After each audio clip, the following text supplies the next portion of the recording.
Heart disease বলতে আমরা বুঝি হার্টের যে সমস্যাগুলি মানে রক্তে কোলেস্টেরলের পরিমাণ বা চর্বির পরিমাণটা বেড়ে যাওয়াকে বুঝি।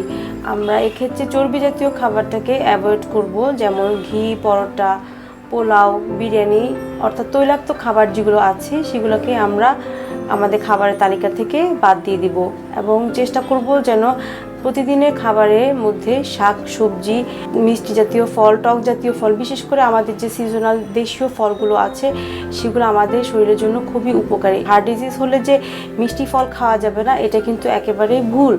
খেতে পারবো আমরা, কিন্তু সেটা পরিমিত পরিমাণে খাবো, যেন এই মিষ্টি জাতীয় খাবারটাই কোলেস্টেরলের পরিমাণটাকে যেন বাড়িয়ে না দেয়, অর্থাৎ কোলেস্টেরলটা যেন কোনোভাবে যেন অনিয়ন্ত্রিত না হয়ে যায় সেদিকে আমরা খেয়াল রাখবো। বিশেষ করে দুধ জাতীয় খাবার যখন আমরা খাবো সেক্ষেত্রে আমরা খেয়াল রাখবো দুধটা যেন ননি তোলা অর্থাৎ ফ্যাটলেস হয়। ফ্যাটলেস দুধ খেলে আমাদের হার্টটা মজবুত থাকবে এবং হার্টের যে সমস্যাগুলো সেগুলো আস্তে আস্তে ধীরে ধীরে চলে যাবে।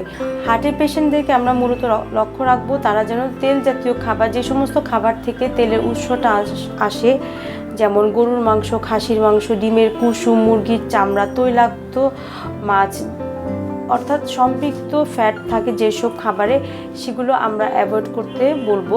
আর আস্তে আস্তে যখন হার্টের প্রবলেমটা তার কমে যাবে অর্থাৎ কোলেস্টেরল লেভেলটা যখন কমে আসবে তখন সে ব্যায়াম করবে। খুব দ্রুত সে হয়তো ব্যায়াম করতে পারবে না, হাঁটতে পারবে না, সেক্ষেত্রে উনি অবশ্যই ডাক্তারের পরামর্শ অনুযায়ী করবেন। এভাবে যদি করতে থাকেন তাহলে খাবার মেনটেন, ব্যায়াম এবং ওষুধপত্র ঠিক মতন যদি উনি গ্রহণ করে থাকেন তাহলে অবশ্যই উনি সুস্থ হয়ে যাবেন।